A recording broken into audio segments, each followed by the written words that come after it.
आपके प्रश्न के जवाब में सारे संसार का मंगल होगा, परंतु आप सब लोग उससे अपवादक स्वरूप हैं, क्योंकि आपने अन्य लोगों के उपकार के लिए ही मुझसे इस प्रकार प्रश्न किया है। आप ज्ञानी हैं, जो जन कल्याण हो, आपके प्रश्न के समाधान से सारे जन का कल्याण होगा। मैं आपकी इस स्तुति के वशीभूत होकर भगवान महादेव के उस परम स्तुति का वर्णन करूंगा, जिसे सुनकर कलिकाल के दुख नष्ट हो जाएंगे, अज्ञानी जीवों को भी मुक्ति प्राप्त हो जाएगी। यही कारण है कि जो लोग बुद्धिमान होते हैं वे भगवान सदाशिव की तपश्चर्या द्वारा समस्त पदार्थों को प्राप्त करते हैं। शिवलोक में किसी भी प्रकार शोक और दुख कभी भी नहीं व्याप्त है। जो लोग महादेव को प्रणाम करते हैं, वंदन करते हैं, और इस संसार को सुख रूप समझकर शिव जी के चरणों में ही कीर्ति लगाए जाते हैं। सूत जी कहते हैं कि सौनक जी, शिव जी की स्तुति करने में वेद भी असमर्थ है। शिव जी का क्षण भर के लिए भी ध्यान करना नहीं भूलना चाहिए। सूत जी के इस प्रकार वचन को सुनकर सौनक ऋषि अपने दोनों हाथ जोड़कर उनके सम्मुख बैठ गए। देखिए कथा का प्रारंभ और कैसे हो रहा है। श्रोता और वक्ता कथा श्रवण के लिए तत्पर हो रहे हैं। ऋषियों ने परस्पर विचार विनिमय करके सूत जी से कहा कि सूत जी, शिव जी तो निर्गुण कहलाते हैं। शिव जी निर्गुण है, उन्होंने सगुण रूप किस प्रकार धारण किया और इस संसार को किस प्रकार उत्पन्न किया है तथा स्वयं किस प्रकार उत्पन्न हुए, वे प्रलय काल में संसार को नष्ट करके स्वयं किस प्रकार स्थित रहते हैं। महादेव को कथा सुनाई। महादेव प्रलय काल में भी संसार को नष्ट करके स्वयं किस प्रकार स्थित रहते हैं, किस कार्य से प्रसन्न होते हैं और किस कार्य से अप्रसन्न होते हैं। जब प्रसन्न होते हैं तो महादेव क्या वरदान देते हैं। हे सूत जी, यह सब वृतांत भी जानने योग्य है, आप उसे हमें बताइए, क्योंकि आप श्री वेद व्यास की कृपा से भूत भविष्य और वर्तमान सब कुछ जानते हैं।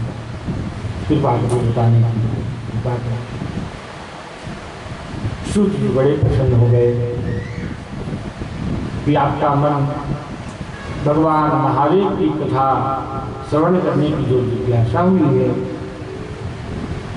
समझो ये महादेव की अद्भुत कृपा है।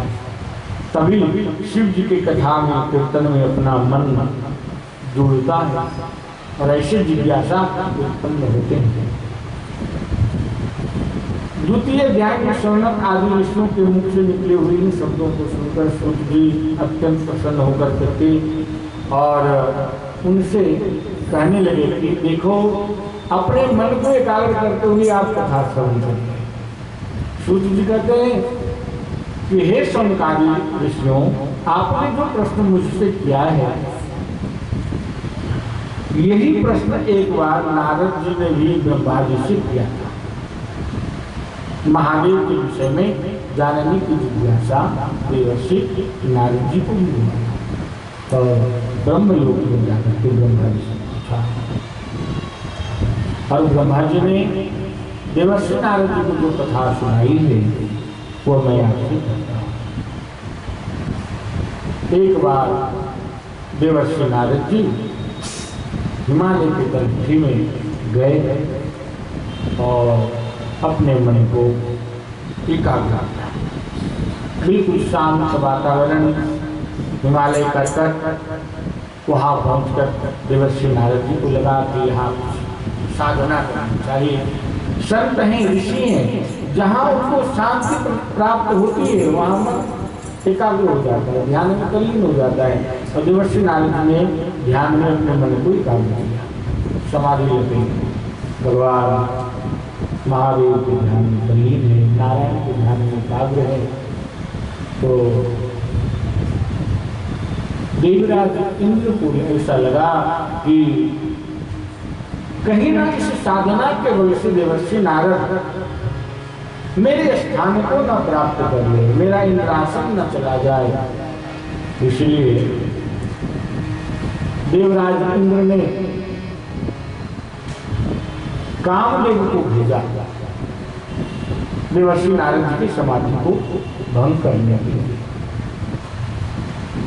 कभी कभी व्यक्ति खुद तो साधना नहीं करता, खुद भगवान का भजन नहीं करता, लेकिन यदि कोई भगवान की भक्ति में तल्लीन हो तो उससे तृष्णा होने लग जाती है, उसके मन में मद उत्पन्न होने लग जाता है कि अरे भक्ति कर रहा है, यदि ज्यादा भक्ति कर लेगा तो हमसे आगे न बढ़ेगा। तो ये स्वभाव हम सिर्फ मानव में ही नहीं देवताओं में भी था। इसलिए देवराज ने सोचा कि देवर्षि नारद तपश्चर्या के बल से मेरा इंद्रासन न ले, इसलिए कामदेव को बुलाया और कामदेव से कहा कि तुम जाओ हिमालय की पलटी में जहाँ देवर्षि नारद जी साधना में तल्लीन है, उनके साधना को भंग करो, उनके समाधि को तोड़ो। कामदेव जहाँ साधना में बैठे थे नारद जी, उनके साधना को भंग करने का लाखों प्रयास, बहुत उपाय किया, लेकिन भगवान नारायण के ध्यान में तल्लीन देवर्षि नारद भगवान की कृपा से ही कामदेव का कुछ भी असर देवर्षि नारद के मन में नहीं हुआ। कामदेव हार गए।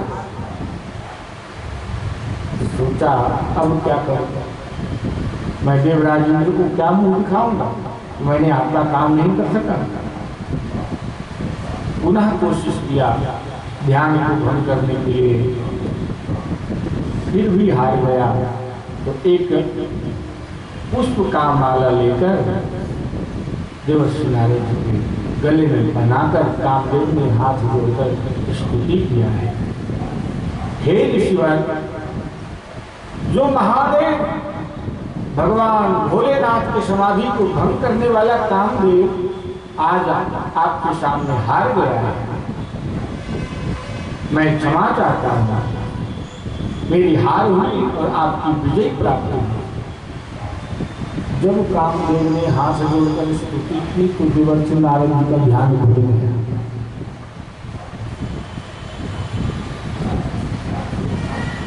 फूल माला पहना करके भी ध्यान भंग किया कामदेव ने, सम्मान करके, स्वागत करके, बड़ाई करके, और देवर्षि नारद जी का ध्यान खुल गया। कभी कभी अति सम्मान और अति बड़ाई में भी अच्छे का ध्यान भंग हो जाता है, अच्छे का ध्यान टूट जाता है। एक मूर्तिकार था और बहुत सुंदर मूर्ति बनाता था, बहुत सुंदर मूर्ति बनी। तो एक दिन ज्योतिषकार के पास गया और अपना हस्तरेखा दिखाया, कहा कि महाराज बताइए ना कि हमारी मृत्यु कब है। कई लोगों को अपने मरने की फिक्र बहुत होती कि हम कब मरेंगे। तो ज्योतिषकार ने देखा और कहा कि बस अगले महीने की 1 तारीख को तुम्हारी मौत आने वाली है, तुम मरने वाले हो। वो घबरा गया और कहा कि महाराज इससे बचा कैसे जा सकता है, अभी मैं मरना नहीं चाहता, कभी बेटे की शादी करना है, बहू आएगी इत्यादि बहुत सारे काम बात नहीं। तो कहा कि देखो तुम तो मूर्तिकार हो, तुम अपने समान 8 मूर्ति बनाना और जिस दिन यमराज तुम्हें लेने को आएगा तो तुम मूर्ति के बीच में खड़े हो जाना। यमराज आएगा तो चक्कर में फंस जाएगा, अपने समान मूर्ति बनाना तुम, और असली कौन है वो चक्कर में फंस जाएगा, तुम्हारे जगह हो सकता है मूर्ति को लेकर चला जाए। मूर्तिकार बड़ा सुंदर था, घबराया हुआ था ही, अपने समान 8 मूर्ति बनाई और बीच में स्वयं खड़ा हो गया। ठीक जब तारीख आया कि आज मौत आएगी, यमराज तुम्हें लेने आएगा। और उस दिन वो मूर्ति के बीच में खड़ा हुआ, दोनों तरफ चार चार मूर्तियां खड़ी हैं, बीच में वो मूर्तिकार खड़ा है। यमराज आया, चक्कर में फंस गया। ये तो आज व्यक्ति एक समान है, मैं किसको ले जाऊं, इसमें असली है कौन? तो एक गया ब्रह्मा जी के पास, तो ब्रह्मा जी से कहा कि महाराज आपने एक जैसा 8 व्यक्ति को बनाया है, और उसमें से कौन असली है, किसको मैं लाऊं? ब्रह्मा जी आए, वो भी देखे, अब चक्कर में फंस गए कि ऐसा तो मैंने कभी बनाया ही नहीं।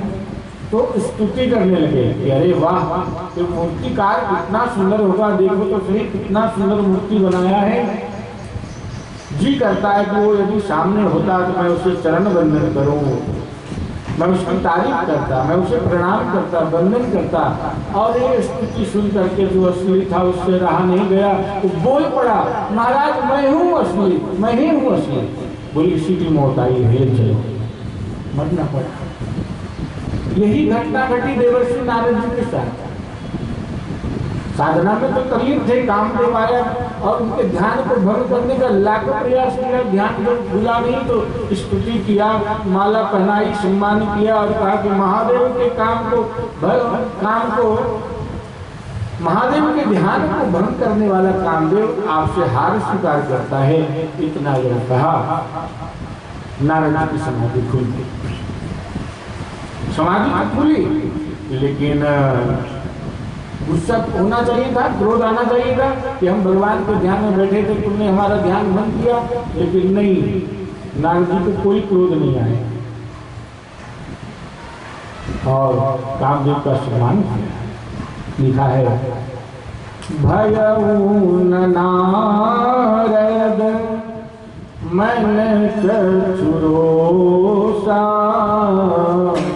कहि प्रिय वचन काम परितोषा। नाई चरण सिर आयसु पाई, गयउ भवन तब सहित सहाय। देवर्षि नारद ने कामदेव से कहा कि देखो कामदेव, तुमने भगवान महादेव के समाधि को भंग किया था और महादेव ने तुम्हें जलाकर भस्म किया, लेकिन मैंने कुछ ऐसा तुम्हारे साथ नहीं किया। तुम्हारा मन हो तो तुम यहाँ बैठो, तुम्हारे स्वागत है। इस प्रकार नारद जी ने काम पर क्रोध भी नहीं किया, सम्मान किया। अब देवर्षि नारद जी को ऐसा लगा कि भाई मैंने काम पर विजय प्राप्त किया है, तो यह बात लोगों को मालूम होना चाहिए, थोड़ी जानकारी होनी चाहिए। तो नारद जी आए कैलाश पर्वत, जहाँ महादेव विराजमान है। हर हर महादेव, हर हर महादेव का गुणगान गाते हुए देवर्षि नारद जी का आगमन हो रहा है। कहाँ? कैलाश।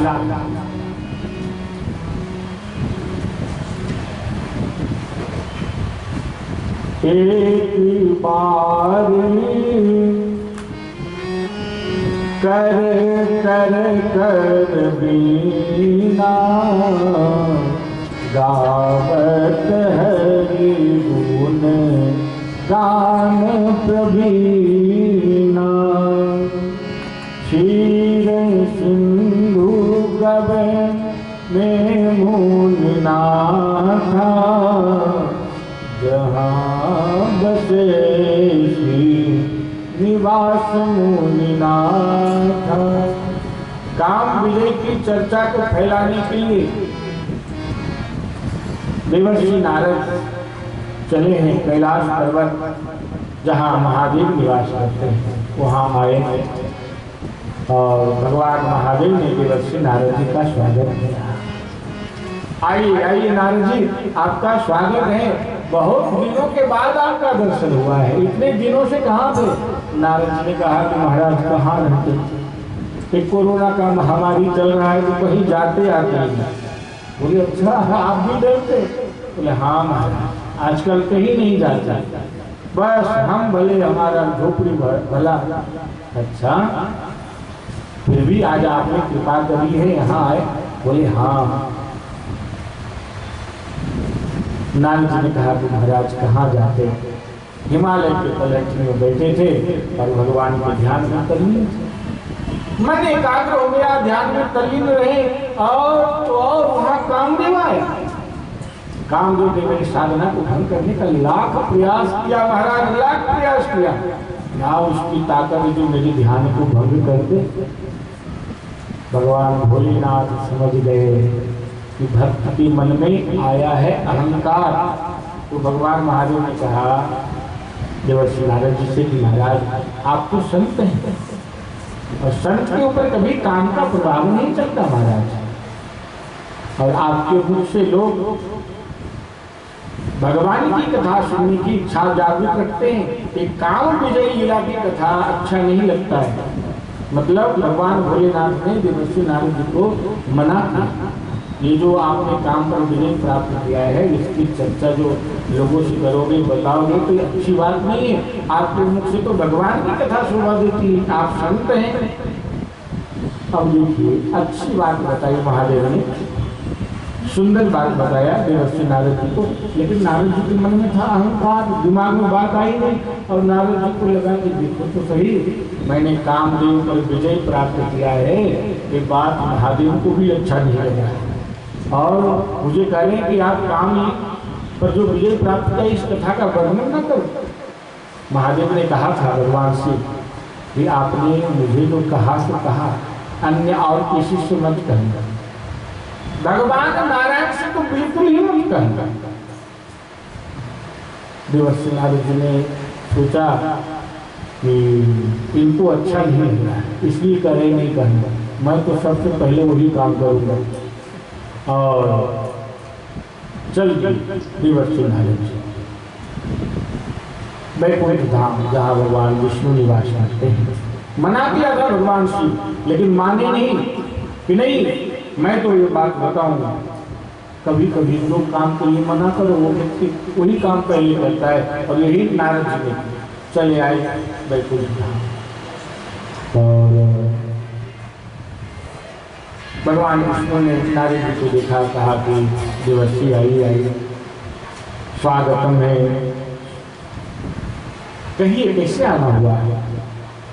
तब नारद जी ने अपनी कथा बखाना करना प्रारंभ कर दिया कि तलहटी में हम साधना कर रहे थे, कामदेव आया परंतु मेरे ध्यान को भंग नहीं कर सका महाराज।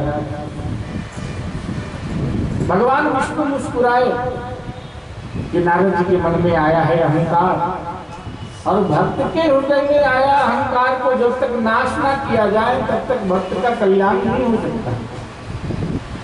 भगवान नारायण समझिए इस अहंकार को नाश करना अति आवश्यक है। वैसे तो भगवान विष्णु ने बड़ाई किया नारद जी की, महाराज अरे आप संत हैं, आपके संग में रहे हुए व्यक्ति के ऊपर भी काम का प्रभाव नहीं हो सकता, तो आपका ऊपर कैसे हो सकता है। मन ही मन भगवान विष्णु मुस्कुरा रहे हैं और विचार कर रहे हैं कि मेरी साधना के बल से, मेरी कृपा से देवर्षि नारद ने काम पर विजय प्राप्त किया है और इसका ढिंढोरा पीट रहा है। देखिए काम बहुत प्रबल है, काम बहुत बलवान है और काम पर विजय वही प्राप्त कर सकता है जिसमें भगवान की कृपा है। एक बार वेद व्यास जी ने श्लोक की रचना की, बलवान इंद्रियग्रामी विद्वान समपि कर सकी। नवम स्कंद का श्लोक श्रीमद् भागवत महापुराण की रचना करके जैमिनी ऋषि को दिया कि मैंने जिस श्लोक का रचना किया है ये ठीक है, शुद्ध है या अशुद्ध है। जैमिनी ऋषि ने पढ़ा, बलवान इंद्रियग्रामी विद्वान समपि कर सकी। इंद्रियां इतनी बलवान हैं कि विद्वानों को भी विचलित कर देती है। इस श्लोक को पढ़कर जैमिनी ऋषि को अच्छा नहीं लगा और व्यास जी से कहा कि महाराज आपने उचित नहीं लिखा, आपको लिखना चाहिए था बलवान इंद्रियग्रामे विद्वान स न विकर्षति। इंद्रियां भले ही कितनी बलवान हो लेकिन विद्वानों को कभी विचलित नहीं कर सकती, ऐसा लिखना चाहिए था। आपने लिखा कि विद्वानों को भी विचलित कर देती, ये मुझे अच्छा नहीं लगा। व्यास जी ने जैमिनी ऋषि से कहा कि देखो जब समय आएगा तब देखा जाएगा, अभी तो मैंने जो रचना कर दिया है वो रहने दो। कुछ दिन बीता, एक दिन जैमिनी ऋषि संध्या वंदन करके और उस जल को विसर्जन करने के लिए जल सरोवर में गए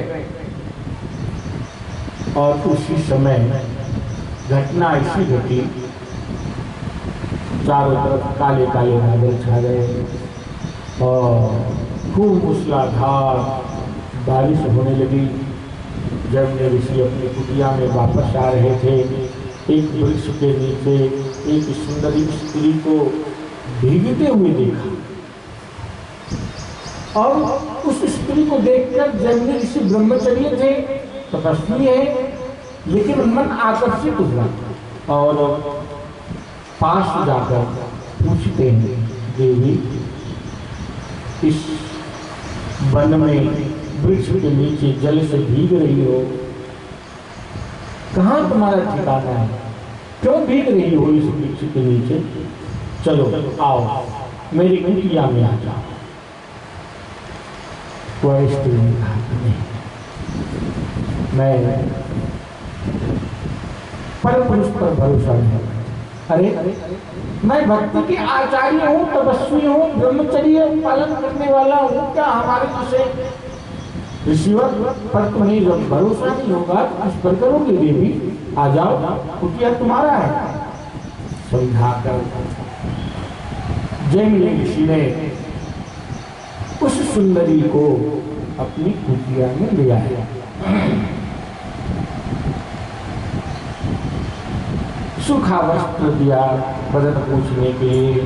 उसके बाद जैमिनी ऋषि ने पूछा, देवी तुम्हारी विवाह हो गई है? तुम्हारी विवाह हुई है? साधु सन्यासी ब्रह्मचर्य व्रत को पालन करने वाले को कभी किसी के शादी हुई है या ना हुई है इसकी भी चर्चा करना पड़ता है, लेकिन पूछा तो वह सुंदरी कहती है कि नहीं महाराज, हमारी शादी नहीं हुई। मेरे पिताजी का कहना है कि जो घोड़ा बनकर मेरी बेटी को सवार करा करके जगदम्बा का दर्शन कराएगा उसी के साथ मैं अपनी बेटी की विवाह करूंगा। तो एक मेरे पिताजी का वचन है और मैंने भी अपने पिताजी को कहा है कि पिताजी आपके होने वाले दामाद के मुंह काला करूंगी और फिर विवाह करूंगी। जैमिनी ऋषि ने सोचा कि भले ही घोड़ा क्यों न बनना पड़े, मुंह काला क्यों ना करना पड़े, लेकिन यह स्त्री हमारी भारिया, हमारी पत्नी बननी चाहिए। मन में ऐसा भाव आया और अनोखा घोड़े बन गए। जैमिनी ऋषि मुंह काला करा करके उस सुंदरी को अपने ऊपर सवार करा करके जगदम्बा माता के दर्शन कराने के लिए चल पड़े। जब आए मंदिर में तो वहाँ वेद व्यास जी को देखा। वेद व्यास जी ने जैमिनी ऋषि से कहा कि महाराज ये अब जैमिनी ऋषि तो काटो तो फूल नहीं, हाथ जोड़कर व्यास जी को प्रणाम करते हुए वंदन करते हुए कहा कि महाराज आपने जो श्लोक लिखा था बलवान इंद्रियग्रामी विद्वान सर्व कर सकी, बिल्कुल सत्य है। इंद्रियां इतनी बलवान है कि विद्वान को भी विचलित कर देती है। जिसको भगवान बचाते हैं वही काम से बच सकता है।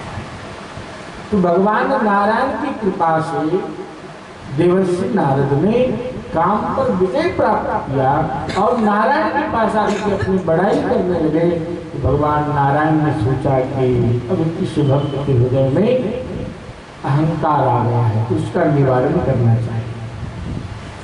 नारद जी विदा हुए और उसी समय भगवान नारायण ने अपनी माया को फैलाया। 100 योजन का विस्तार एक लंबा चौड़ा नगर बनाया। उसमें राजा शिलनिधि को बनाया और उसकी एक कन्या विश्व मोहिनी, और उस कन्या का स्वयंवर रचाया राजा शिलनिधि ने। देवर्षि नारद जी वापस लौट गए और इस महल में प्रवेश किया। माया नगरी है और साक्षात माया ही कन्या बनकर के आई है विश्व मोहिनी। नगर की सजावट को देखा नारद जी ने, पूछा कि क्या होने वाला है। बताया कि महाराज राजा शिलनिधि की कन्या विश्व मोहिनी का स्वयंवर है, इसलिए नगर सजा हुआ है। नारद जी राजा शिलनिधि के पास गए। राजा शिलनिधि ने देवर्षि नारद जी को प्रणाम किया, वंदन किया और कहा कि महाराज मेरी कन्या विश्व मोहिनी का आज स्वयंवर है, थोड़ा भविष्य कथन तो करिए, थोड़ा देखिए क्या इसके भाग्य में लिखा है, कैसा पति मिलेगा। नारद जी ने विश्व मोहिनी का हाथ पकड़ा, हस्तरेखा देखी और हस्तरेखा देखकर चक्कर में आ गया। ऊपर से नीचे तक उस विश्व मोहिनी को देखा देवर्षि नारद जी ने और हस्तरेखा देखकर देखा कि इस हस्तरेखा के प्रभाव से किया है, इस कन्या के साथ, इस विश्व मोहिनी के साथ जो विवाह करेगा वो अजर अमर हो जाएगा, उसे कभी बुढ़ापा नहीं आएगी और वो 14 भुवन का मालिक बनेगा। देवर्षि नारद जी को लगा कि चाहे जो हो यह कन्या से हमारी विवाह हो जाए। नारद जी को भी विवाह करने की इच्छा जागृत हुई और मन में एक भाव आया कि महादेव ने, भगवान भोलेनाथ काम को जला करके भस्म कर देने वाले महादेव, इन्होंने भी दूसरा विवाह किया है, मैंने तो केवल काम पर विजय ही प्राप्त किया, तो मुझे विवाह करने में क्या विचार है। तो वहाँ से उस कन्या विश्व मोहिनी का हस्तरेखा देखा और राजा शिलनिधि से कहा कि तुम्हारे कन्या का भाग अति उत्तम है। इतना कहकर नारद जी चले गए, भगवान विष्णु की आराधना करने लगे।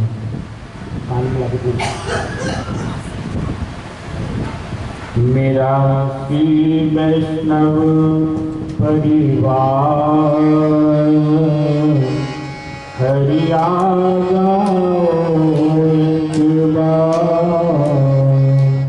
मेरा श्री वैष्णव परिवार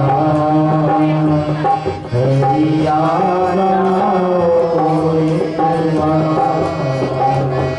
मेरा श्री वैष्णव परिवार हरिया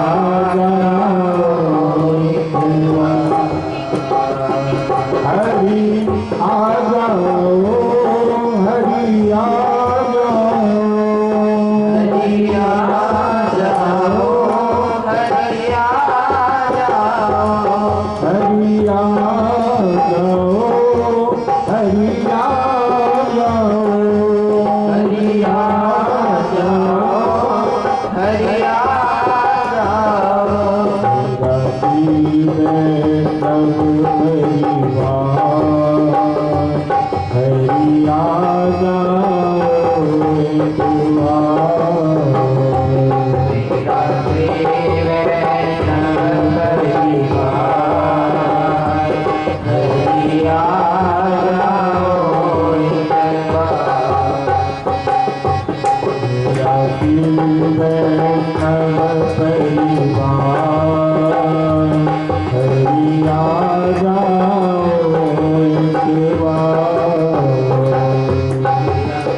ओम नमः पार्वती पतये हर हर महादेव।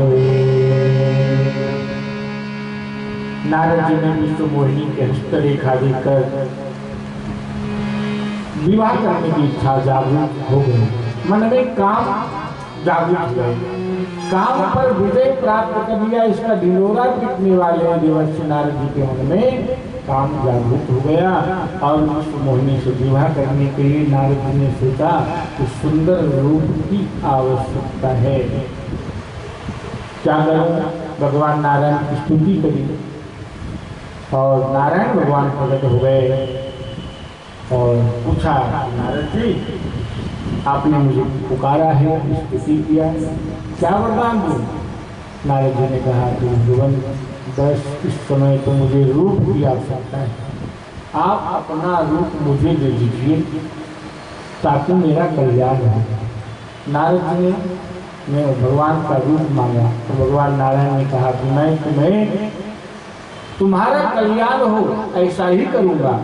इतना कहकर भगवान पर ध्यान हो गए। नारद जी को लगा कि बस भगवान विष्णु, पूरा शरीर भगवान विष्णु के जैसा था और मुंह जो है बंदर का बना दिया भगवान ने, बांदरा का बंदर का मुंह था। लेकिन नारद जी को पता नहीं, उनको तो लग रहा कि मैं भगवान विष्णु के समान हो, विष्णु भी हूँ। चले सभा में जहाँ स्वयंवर हो रहा था और सबसे प्रथम स्थान पर बैठे, पंक्ति में पहले स्थान पर नारद जी बैठे। सारे लोग नारद जी को देख रहे हैं। नारद जी को ऐसा लग रहा है कि मैं विष्णु के समान दिख रहा हूँ, इसलिए लोग मुझे देख रहे हैं, घूम घूम कर देख रहे हैं। उनको भी पता नहीं कि वो मेरा मुंह बंदर की सुना। शिव जी के दो गण वहाँ घूम रहे थे और बीच बीच में बड़ा मजाक भी कर रहे थे कि वैसे वाह महाराज आप कितने सुंदर लग रहे हैं, आपका कितना प्यारा रूप है, पूरी बड़ाई भी करते जा रहे हैं। नारद जी इस कौतूहल को समझना था और पंक्ति में पहले स्थान पर बैठे हैं। वह विष्णु मोहिनी सुंदर सज धज कर करके हाथ में फूल माला लेकर करके अपने सुंदर पति को चयन करने के लिए आई हैं। नारद जी को तो ऐसा लगा था कि बस माला तो मेरे गले में ही आएगा, क्यों मैं विष्णु के समान हूँ। और जब वो आई विष्णु मोहिनी नारद जी को देखा है, मरकट बदन भयंकर देही, बांदराकार शरीर बंदर के समान। वह विष्णु मोहिनी ने अपने सपनों से कह डरा कि इसे यहाँ कौन बुलाया है, चलो इसे उठा कर पीछे कर दो। अब जो है विष्णु मोहिनी को क्रोध आया और नारद जी के गले में हार क्या डालती उसी पंक्ति को ही छोड़ दी।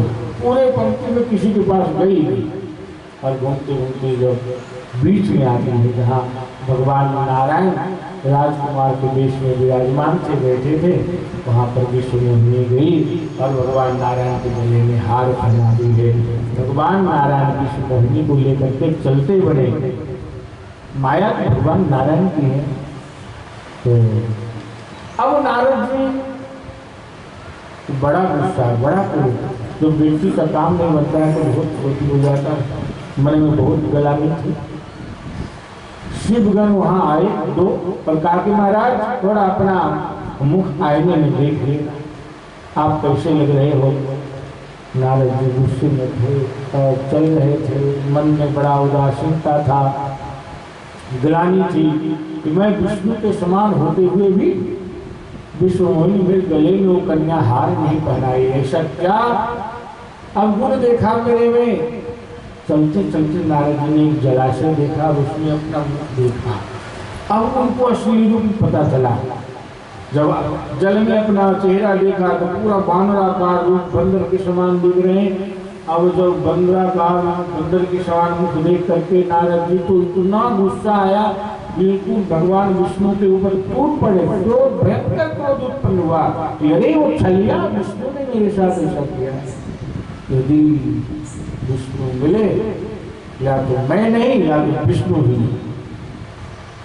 भयंकर क्रोध आया तो उसी समय घटना घटी। भगवान विष्णु रथ पर विराजमान और उस विश्व मोहिनी को अपने रथ पर बैठाए हुए उसी मार्ग से प्रकट हो गए। और नारद जी से कहा, नारद जी अरे क्यों उदास है, क्यों क्रोधित कर रहे हैं, आइए सामने। नारद जी ने देखा विष्णु को, एकदम घोड़े की लगाम को पकड़ लिया और कहा, छलिया कहीं का, तुमने मुझे छला है। अपना रूप देने के बदले बंदर का रूप दे दिया। भयंकर क्रोध आया देवर्षि नारद जी को और कहा कि तुमने मुझे बंदर बनाया है और विष्णुमोहिनी के वियोग में, कन्या के वियोग में तड़पाया है, तुम्हें भी कन्या अपनी पत्नी के वियोग में तड़पना पड़ेगा। मुझे बंदर बनाया है ना, जाओ बंदर ही तुम्हारे सहायक होंगे।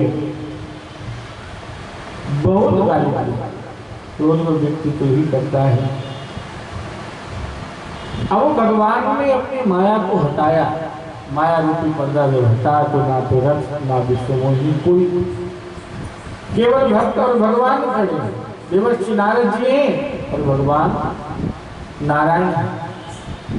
अब नारद जी को लगा, ये मैंने तो बहुत अपराध कर दिया है, भगवान को गाली दी और श्राप भी दिया है। हाथ जोड़कर भगवान को प्रणाम किया कि हे प्रभु, आपके माया के कारण मैंने आपको इतनी गालियां दी हैं, इतना क्रोध किया है, मेरे अपराध को क्षमा करिए प्रभु। हे दीनबंधु दीनानाथ, मेरे अपराध को क्षमा करिए।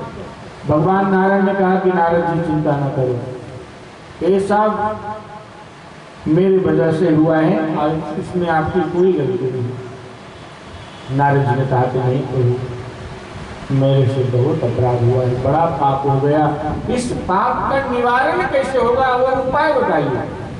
तब भगवान नारायण ने कहा कि नारद जी, यदि पाप से बचना चाहते हो तो तुम भगवान महादेव का नाम जपो, भगवान शिव का नाम जपो, तुम्हारे समस्त पापों की निवृत्ति हो जाएगी।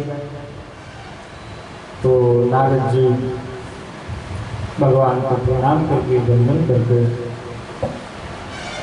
आए हैं काशी क्षेत्र, भगवान महादेव की दिव्य पावन भूमि, वहां पर विराजमान होकर के शिव जी का नाम जपना। भगवान का नाम सभी पापों की निवृत्ति। नारद जी बड़े भाव से महादेव का नाम जपा है। ओम नमः शिवाय, हरि ओम नमः शिवाय,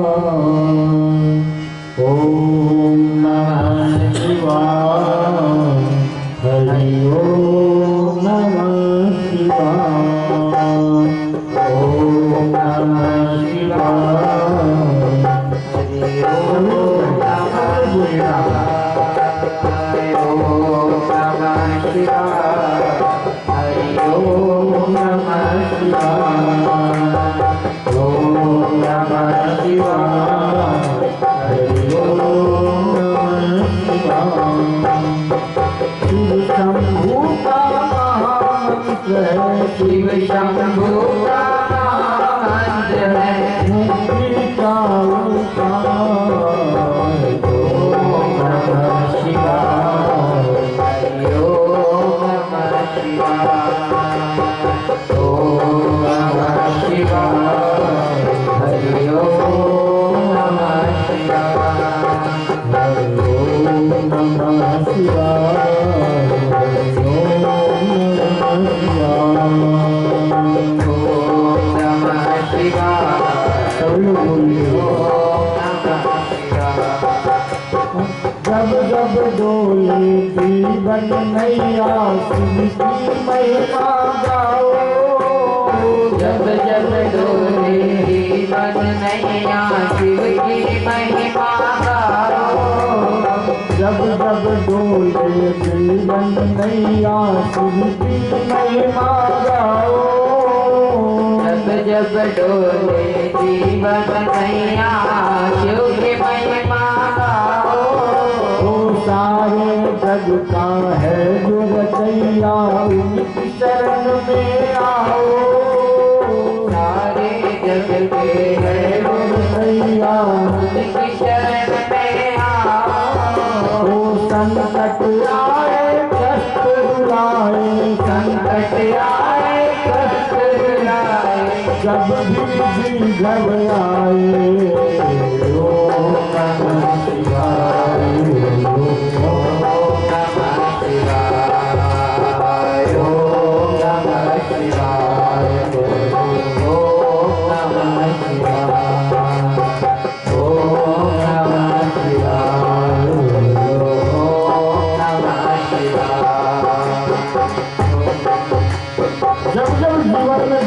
जाए, दुख आए, हम संकट से घिर जाए, भगवान महादेव को मनाई।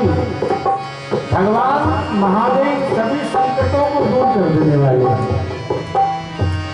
बड़े भोले भाले हैं महादेव, बड़े सीधे साधे देवता हैं और बहुत जल्दी प्रसन्न हो जाते हैं। इसलिए कहा है सबसे प्यारे सबसे न्यारे बाबा भोले भाले, सबसे प्यारे बाबा भोले भाले। वो भांग धतूरे की मस्ती में रहते मस्त निराले, भांग धतूरे की मस्ती कोई विस्तार की आवश्यकता नहीं, सादा सिंपल। बम बम भोले कहते जाओ, बम बम भोले करते जाओ, जब भी मन घबराए, ओम नमः शिवाय, ओम नमः शिवाय, ओम नमः शिवाय, ओम नमः शिवाय, आधा चंदा माथे शोभे जल सत्यों की माला, आधा चंदा माथे सोहे जल सत्यों की माला। गिरधारी के तेज पाए सूरज से उजियारा, गिरधारी के तेज सितारे सूरज में उजियारा। हो दम दम दम रूप भोले शिव का, दम डम डम डम बोले शिव का, रातों सुर लहराए, ओम नमः शिवाय, ओम नमः शिवाय, ओम नमः शिवाय,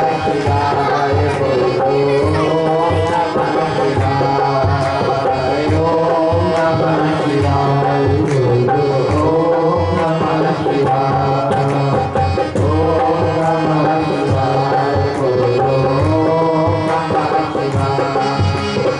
विपदा आई राम निभावी शिव शक्ति का जाप किया, दाई राम पे भारी शिव शक्ति का जाप किया। भगवान श्री राम ने भी महादेव का जाप किया है।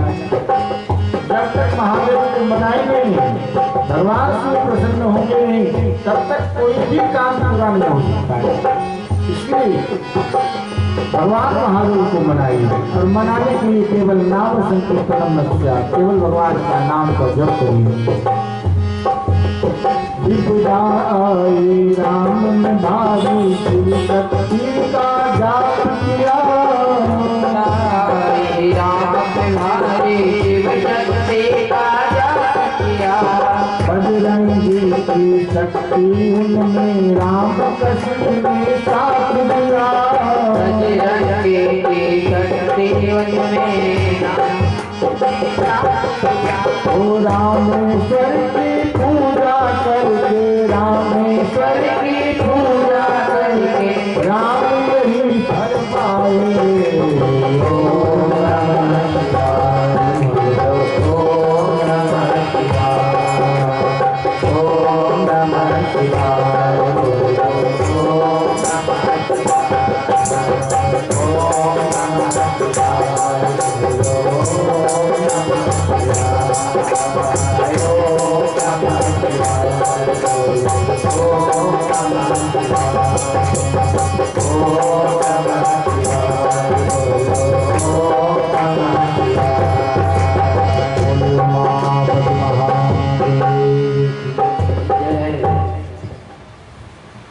तो देवर्षि नारद जी कैलाश पर्वत आए हैं, भगवान महादेव का जाप किया है, ओम नमः शिवाय का अद्भुत नाम जप किया। उसके बाद में ब्रह्मलोक नारद जी। अब देखिए ब्रह्मलोक में आने के बाद ब्रह्मा जी को प्रणाम किया, वंदन किया है और स्तुति की है नारद जी ने। अब यहाँ से ब्रह्मा जी वक्ता बने हैं और श्रोता देवर्षि नारद बने। देवर्षि नारद जी ने हाथ जोड़ करके ब्रह्मा जी को प्रणाम किया, कहा कि हे पिता, आपने भगवान विष्णु की कथा तो मुझसे कही थी, जिसमें भक्ति, वैराग्य, तप, दान की रीति एवं तुच्छ आदि का वर्णन है, तो वह मैंने सुनी है। परंतु भगवान महादेव सदा शिव की भक्ति से मैं अनभिज्ञ हूँ। भगवान महादेव की भक्ति कैसे होती है तो मैं जानता नहीं, इसलिए कृपा करके कर्म से बताइए कि सदाशिव आदि, मध्य और अंत में क्यों रहते हैं? भगवान भोलेनाथ प्रसन्न कैसे होते हैं और निर्गुण होकर के भी सगुण कैसे होते हैं? आप अपनी तथा विष्णु की उत्पत्ति के ऊपर प्रकाश डालिए। ब्रह्मा जी से प्रार्थना किया नारद जी ने। शिव और पार्वती के जितने भी चरित्र हैं वो कृपा करके उन पर ही प्रकाश डालिए, जिससे मुझे और आपको प्रसन्नता प्राप्त हो।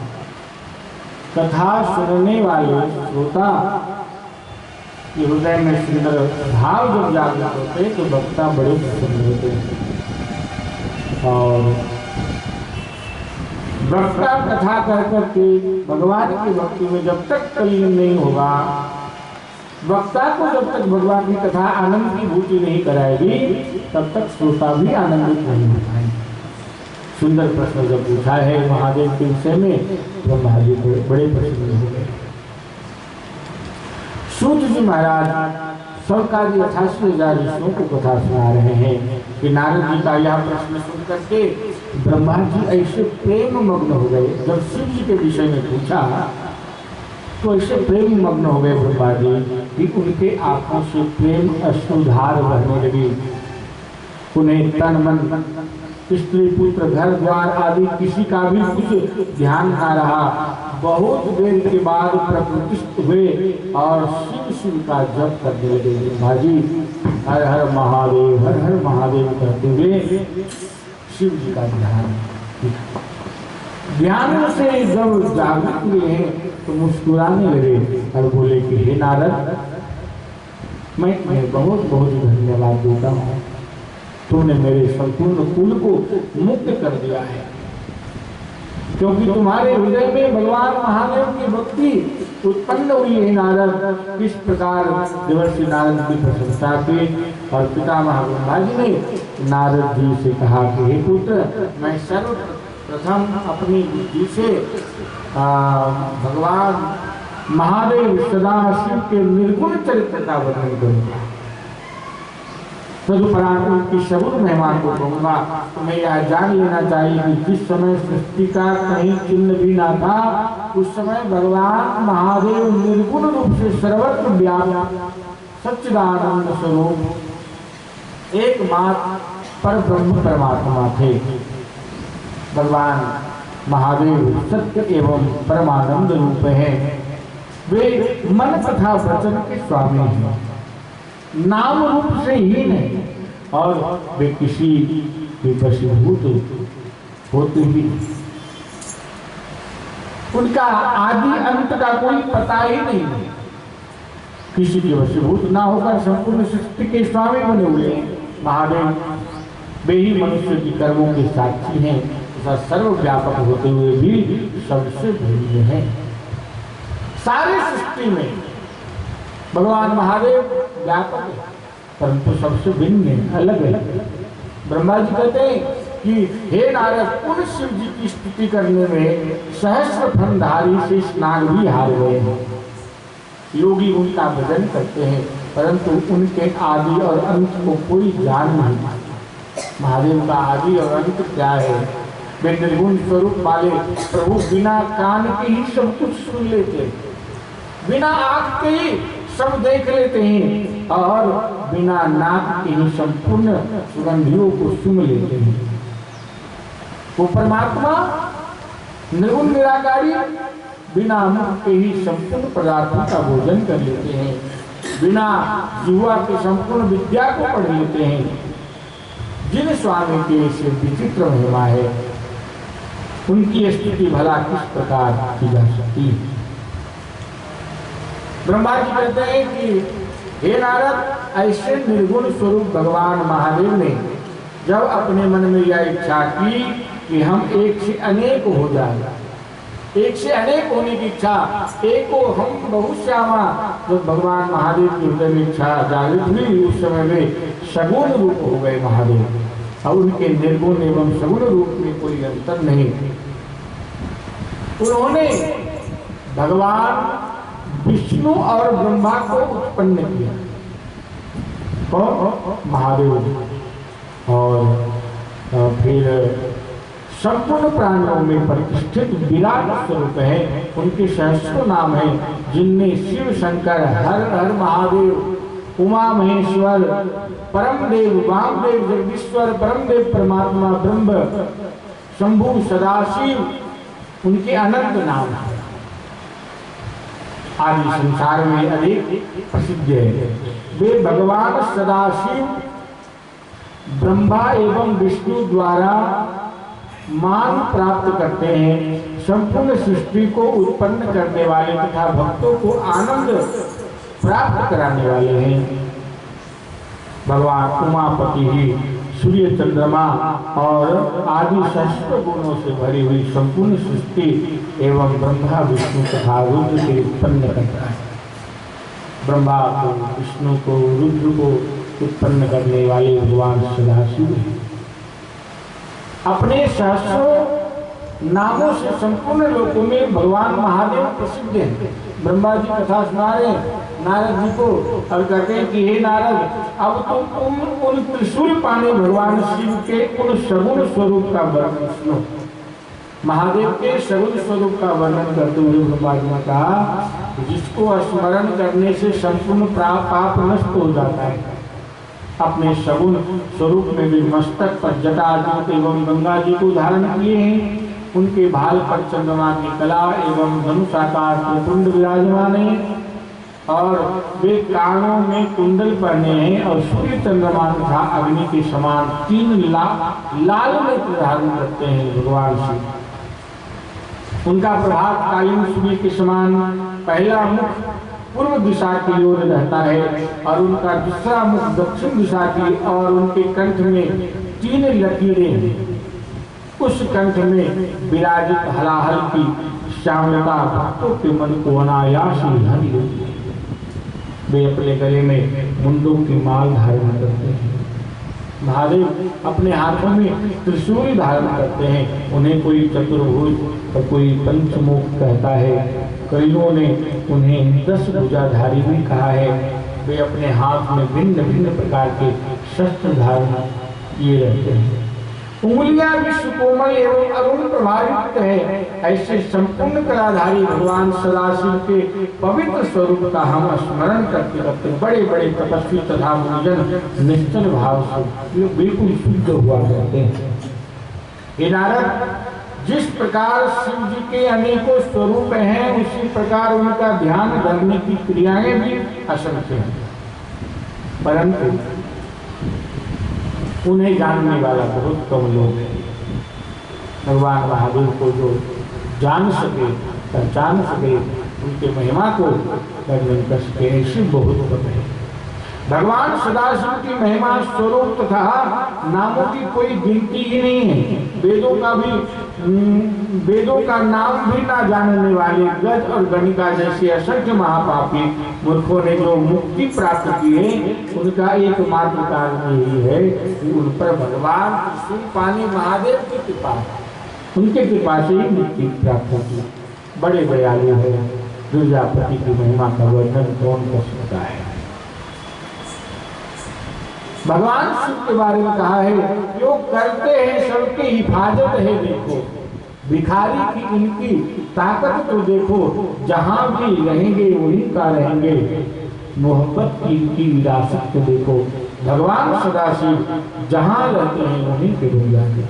उनकी करुणा, उनकी दया का भाव बड़ा अद्भुत है। ब्रह्मा जी कह रहे, हे नारद, भगवान सदाशिव ने अपने आनंद के निमित्त शक्ति को प्रकट किया था, अपने आनंद के लिए, और भगवान त्रिशूल पानी के तेज द्वारा ही महाशक्ति का जन्म हुआ। उस महाशक्ति का जो स्वरूप है वह मैं तुम्हें बताता हूँ। देवी 16 श्रृंगार किए हुए हैं, उनका शरीर श्याम कमल के समान कोमल है, उनके केश घुंघराले हैं तथा कृष्ण वर्ण के हैं। उस शक्ति स्वरूपा देवी के ऐसे अनुपम स्वरूप का ध्यान कर करके भक्तों को अत्यंत प्रसन्नता प्राप्त है। भगवान सदाशिव ने उस परम शक्ति को श्याम रूप में उत्पन्न किया, परंतु अनेकों भक्तों ने गौर वर्ण तथा सोने के सम्मान रंग वाले कहकर उनका स्मरण एवं ध्यान करते हैं। इस संसार में जो कुछ भी दिखाई देता है और जहाँ तक वचन तथा मन की गति है, उन सबको इस आदि शक्ति की कृपा से ही उत्पन्न समझना चाहिए। ब्रह्मा जी कहते हैं कि अब हम तुम्हें भगवान सदाशिव के सगुण स्वरूप के गूढ़ चरित्रों को वर्णन करते हैं। और भगवान का जो गूढ़ चरित्र होता है, भगवान महादेव की कृपा से ही हृदय में उतरती है। गूढ़ चरित्र क्या है? भगवान ब्रह्मा जी नारद जी से कह रहे हैं कि हे नारद, भगवान सदाशिव को परब्रह्म एवं भगवती उमा को परम शक्ति समझना चाहिए। भगवती उमा को साधारण नहीं, ये तो महादेव की परम शक्ति है और परब्रह्म परमात्मा है भगवान शिव। सर्वप्रथम भगवान सदाशिव ने उमा नाम धारण उस परम शक्ति के साथ विहार करने के निमित्त एक लोक की रचना की, जिसमें दुख चिंता शोक तथा दारिद्र्य का कोई स्थान नहीं था। वह लोक अत्यंत रमणीय, परम विचित्र एवं मनोहर है। उस स्थान को भगवान महादेव किसी भी समय नहीं छोड़ते, इसलिए अविमुक्त कहा जाता है। वह स्थान सृष्टि के संपूर्ण जीवों को आनंद देने वाले हैं। आनंद वन के नाम से भी प्रसिद्ध है। वह स्थान शुद्ध रूप तेजो स्वरूप तथा अद्वितीय होने के कारण काशी भी कहलाता है। वहाँ महादेव का साक्षात निवास है। उस नगर में भगवान सदाशिव ने अपनी इच्छा से एक ऐसे भवन निर्माण किया काशी में, जो अनेकों प्रकार के रत्नों से अलंकृत है और जिसमें मोतियों की झालरें लटका करती है और जहाँ छत्र विमान आदि असीमित संख्या में रहते हैं। उस लोक अथवा नगर में कल्प वृक्ष के समान मनोभिलाषा पूर्ण करने वाले सहस्रों वृक्ष विद्यमान है। उस भवन को भगवान सदाशिव ने अपनी आदि शक्ति से सुशोभित किया है। उन्होंने परम शक्ति को संबोधन करते हुए कहा है कि हे प्रिया, यह लोक अत्यंत उत्तम, परम पवित्र एवं प्रसन्नता दायक है, अतः यह मुझे और तुझे अत्यंत प्रिय है। यहाँ किसी भी प्रकार के दुख का कभी प्रवेश नहीं हो सकता।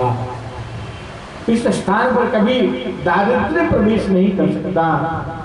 जो मनुष्य यहाँ पहुंच जाएगा वो कभी नरक में नहीं पड़ेगा और उसके समस्त दुख की निवृत्ति हो जाएगा। हम इस काशी की जो प्रशंसा करते हैं तो कोई आश्चर्य की बात नहीं, क्योंकि इसकी स्तुति करने में, इसका वर्णन करने में वेद भी असमर्थ। काशी क्षेत्र इतना महान है। इतना कहकर भगवान महादेव भगवती उमा के साथ वहीं पर विहार करने लगे। उस समय उन्होंने भगवती उमा से इस प्रकार कहा कि अब हम कोई ऐसा काम करना चाहते हैं जिससे हम दोनों की प्रसन्नता की प्राप्ति हो, कुछ ऐसा काम करें। भगवान सदाशिव ने कहा कि हम एक ऐसा मनुष्य उत्पन्न करना चाहते हैं जो सर्व विद्याओं में पारंगत और जिसके ऊपर हम संपूर्ण संसारिक भार को छोड़कर आनंद पूर्वक विहार कर सके। भगवान त्रिशूल पानी के मुख से निकले हुए इन शब्दों को सुनकर भगवती जगदम्बा ने अपने बाईं ओर देखा और उनकी इच्छा से तुरंत ही एक मनुष्य की उत्पत्ति हुई और वह मनुष्य अत्यंत रूप वाला, कलावान, बुद्धिमान तथा शीलवान था। उसका संपूर्ण शरीर श्याम वर्ण का था, चंद्रमा जैसा था। वह अपने भाल पर त्रिपुंड धारण किए हुए था और वह पीत वस्त्र धारण किए हुए था। उनका प्रत्येक अंग बड़ा सुडौल था, परम सुंदर। वह संपूर्ण विद्याओं का निधान, महाप्रतापी, शुद्ध रूप तथा पवित्र था। वह उत्पन्न होते ही बारंबार दंडवत करता हुआ भगवान महादेव के पास प्रणाम किया, वंदन किया और भगवती उमा के सन्मुख आकर के हाथ जोड़कर खड़ा हुआ। उस सुंदर मनुष्य को देखकर उमा सहित उमापति भगवान महादेव बड़े प्रसन्न हो गए और इन दोनों को देख करके बहुत हर्षित हुए। तदुपरांत उसने हाथ जोड़कर इन दोनों की स्तुति की और प्रशंसा करते हुए प्रार्थना किया कि हे पिता, हे मातेश्वरी, आप मेरा नाम रखकर मेरे योग्य को बताइए कि मैं क्या करूं। आपने मुझे उत्पन्न किया है तो आज्ञा करिए, मेरा काम क्या है। यह सुनकर भगवान शिव बड़े प्रसन्न होकर के कहते हैं कि देखो, तुम्हारा नाम विष्णु होगा। विष्णु को उत्पन्न किया, कहा तुम्हारा नाम विष्णु होगा और संपूर्ण सृष्टि में तुम्हारे समान तेजस्वी तथा प्रतापी अन्य कोई प्राणी प्रकट नहीं होगा। तुम्हारा यश संपूर्ण संसार में निरंतर फैलता रहेगा। संसारी मनुष्य तुम्हें हरि, चतुर्भुज, भगवान विष्णु, अच्युत आदि अनेक नाम से तुम्हें पुकारेंगे। तुम तपस्या क्या। और इतना कहकर भगवान महादेव विष्णु को योग विद्या का उपदेश दिया और विष्णु एक स्थान पर बैठ कर करके तपस्या करने में संलग्न हो गए, तब करने लगे। ब्रह्मा जी कहते हैं कि हे नारद, वे 12 दिव्य सहस्त्र वर्ष पर्यंत एक आसन पर बैठकर भगवान विष्णु ने योग साधना द्वारा भगवान महादेव का ध्यान करते हुए, परंतु जब उन्हें तपस्या का कुछ भी फल प्राप्त नहीं हुआ, 12 वर्ष तक तपस्या करी भगवान विष्णु ने महादेव की, और उसके बाद भी कुछ फल नहीं मिला। कभी कभी व्यक्ति जब तप करता है और तप करने के बाद कुछ होता नहीं है, कुछ मिलता नहीं, तो धैर्य खो देता है। तप का फल अवश्य मिलता है।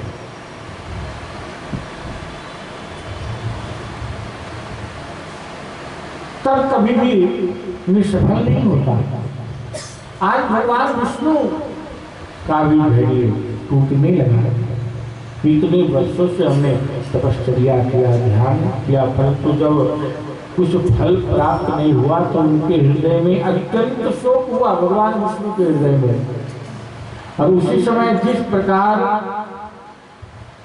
वर्षा के बादल गरजते हैं, ठीक उसी प्रकार यह आकाशवाणी हुई, हे विष्णु, तुम मन लगा करके फिर से तप करो, क्योंकि हम सुगमता से किसी को दिखाई नहीं देते, इतनी सरलता से किसी को दर्शन नहीं देते हैं। और इस आकाशवाणी को सुनकर के भगवान विष्णु ने पुनः अत्यंत तपस्या, अत्यंत कठिन तप करना प्रारंभ किया है। और उस कठिन तपस्या के कारण भगवान विष्णु के पवित्र शरीर से इतना पसीना निकला, तप करने बैठे भगवान विष्णु तो शरीर से पूरा पसीना से भीग गए और इस प्रकार पसीना बहने लगा जैसा कोई नदी की धार बह रही हो। उस अवस्था में बैठे हुए विष्णु जब मूर्छित हो गए, तब उनका नाम तीनों लोकों में हर नारायण प्रसिद्ध हुआ। वे इस प्रकार मूर्छित हो गए कि जैसे कोई निद्रा में शयन कर रहा हो। उस दशा में भगवान सदाशिव की इच्छा से उन विष्णु की नाभि से एक कमल की उत्पत्ति हुई।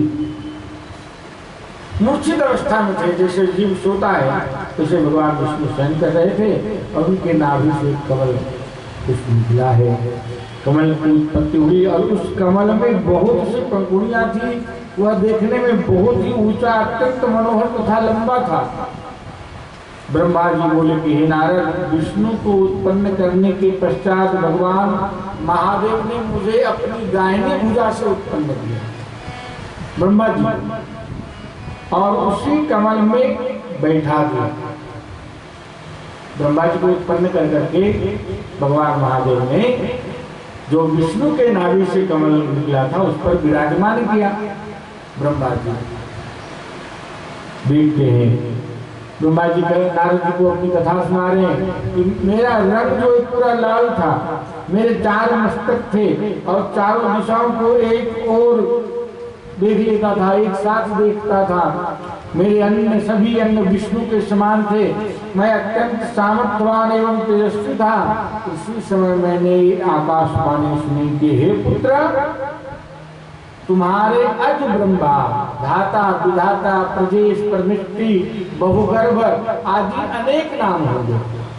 ये सब ब्रह्मा जी के नाम है। परंतु मैं उस समय यह नहीं जान सका कि मुझे उत्पन्न करने वाला है कौन। और यह बात आज तक कोई जीव भी नहीं जान पाया है कि हमारी उत्पत्ति है कहां से, मेरी उत्पत्ति कारण क्या है। ब्रह्मा जी को भी लगा कि भाई मेरी उत्पत्ति का मूल स्थान कहाँ है। भगवान शिव की माया से तीनों भुवनों को घेरे हुए हैं। और ब्रह्मा जी ने सोचा कि जो कमल की डंडी थी उसमें प्रवेश करके नीचे गए अपनी उत्पत्ति का मूल स्थान को देखने के लिए, पर कुछ नहीं पता चला कि हमारा मूल स्थान है कहाँ। अत्यंत चिंता हुई। नारद जी को कथा सुना रहे हैं कि हे नारद, उस समय मुझे चिंता युक्त देख करके आकाशवाणी हुई कि 12 अक्षर प्रकट हुआ और इस अक्षरों को तुम मन एकाग्र करके तप करो, तपस्या करो। तप किया नारद जी ने और उसी समय जब तपस्या में तल्लीन हुए तो भगवान महादेव का दर्शन हुआ। महादेव भी दोनों की उत्पत्ति के कारण है, लेकिन जब ब्रह्मा और विष्णु आपस में मिले हैं तो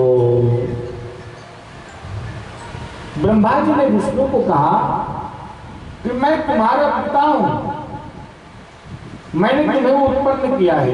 तो भगवान विष्णु कहते हैं कि इस संसार में मेरे से बड़ा कोई नहीं है, मैं तुम्हारा पिता हूं। और दोनों में इस बात को लेकर के विवाद हो गया। उसी समय भगवान महादेव का तेज प्रकट हुआ और दोनों ने भगवान शिव जी के तेज पुंज को देख करके आश्चर्यचकित हुआ है और बिल्कुल कांपते हुए दोनों ने भगवान शिव की आराधना की। उस तेज पुंज में से भगवान महादेव प्रकट हो गए और उन्होंने भगवान ब्रह्मा और विष्णु को दिव्य ज्ञान प्रदान किया है कि मैं ही तुम्हारा पिता हूँ, मैंने ही तुम्हें उत्पन्न किया है। और ब्रह्मा विष्णु को भगवान शिव जी ने अपनी लिंग पूजा करने के लिए आदेश दी है। और जब पता चला कि हम सब की उत्पत्ति भगवान महादेव की कृपा से हुई है, उनके आदेश का पालन करते हुए भगवान विष्णु और ब्रह्मा जी ने महादेव की लिंग की स्थापना करके पूजन भी किया कि हमारे देवों के परम देव है, इन्हीं की कृपा से हमारी उत्पत्ति हुई। ओम नमः शिवाय, हरि ओम नमः शिवाय, ओम नमः शिवाय, हरि ओम नमः शिवाय।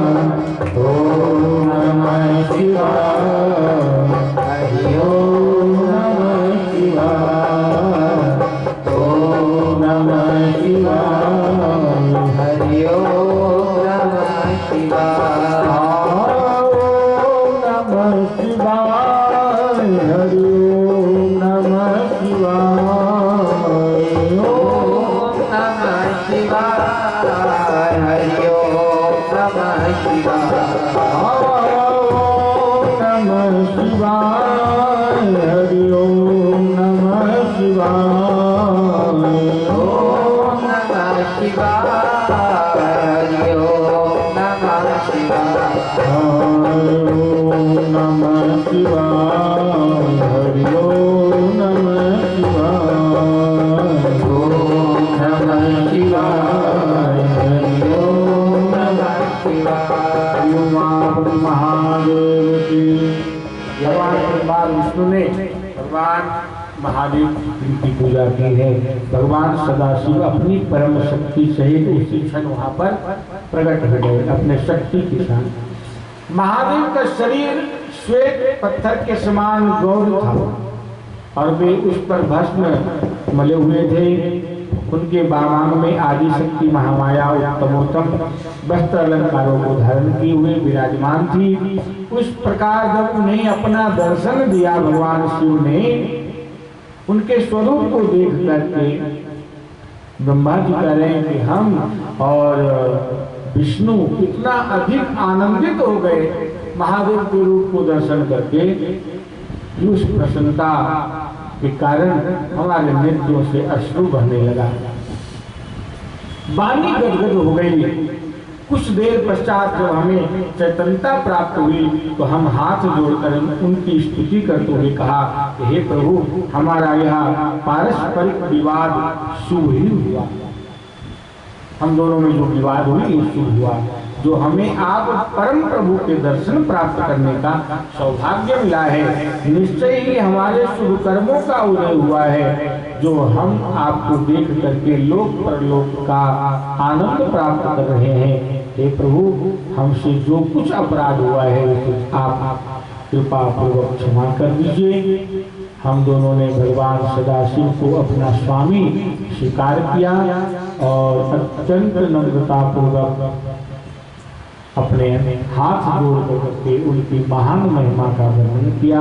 तत्पश्चात हम अपने मस्तक को नीचे झुकाए हुए उनके चरणार बिंदुओं को देखने लगे, भाव विभोर हो गए। तो भगवान ब्रह्मा और विष्णु की उत्पत्ति महादेव की दिव्य कृपा से हुई है। अब भगवान महादेव की जो आगे लीला होती है, दक्ष के यहाँ आदि शक्ति माता सती जी का जो अवतार होता है, ये सब कथा प्रसंग हम कल देखेंगे। आज की कथा को विराम दे। बोलिए उमापति महादेव की, शिव शंकर भगवान की जय। आइए आप सभी भोजन गाइए, फिर आरती हो।